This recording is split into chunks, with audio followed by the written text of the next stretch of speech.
জুমার দিনে পালনীয় সুন্নাত সমূহ। যত তাড়াতাড়ি পারা যায় ঘুম থেকে আমাদেরকে উঠে যেতে হবে সকাল সকাল। এরপরে পরিষ্কার পরিচ্ছন্নতার কাজ সেরে গোসল করা। পরিষ্কার পরিচ্ছন্নতার কাজের মধ্যে মুছ যদি লম্বা হয় সেগুলো কেটে ফেলা। এরপরে হাতের চারাগুলো যদি লম্বা হয়ে যায়, পায়ের চারা এগুলো কাটতে হবে। কিভাবে কাটবো? হাতের নখের যে আমরা কাটবো চারাগুলো, এগুলোর একটা সুন্নাত আলাদা। পায়ের যেগুলো লোক আছে, আঙ্গুলের যে চারাগুলো আছে, এগুলো আমরা কাটবো, এগুলোর নিয়ম আলাদা।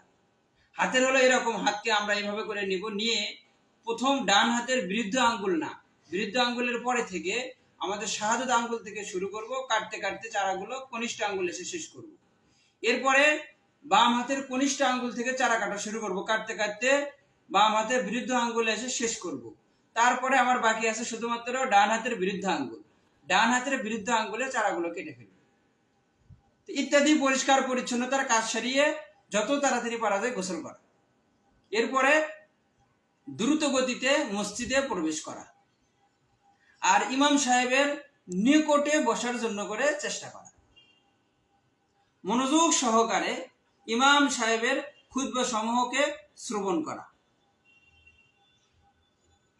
আর জুমার দিনে আসর নামাজের পরে মাগরিবের আগে দোয়া কবুল হয়।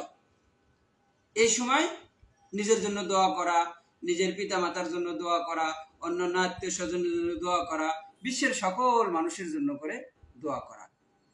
এই জরুরি সুন্নাতগুলো। আর একটা আছে যে আপনার জুমার দিনে দরুদ শরীফ বেশি বেশি করে পড়া।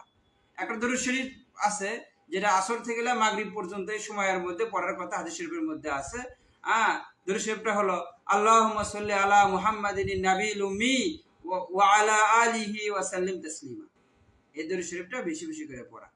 আল্লাহুম্মা সাল্লি আলা মুহাম্মাদিন ওয়া আলা আল্লাহুম্মা সাল্লি আলা মুহাম্মাদিন নাবিয়্যিল উম্মি ওয়া আলা আলিহি ওয়া সাল্লিম তাসলিমা। সকলকে ধন্যবাদ।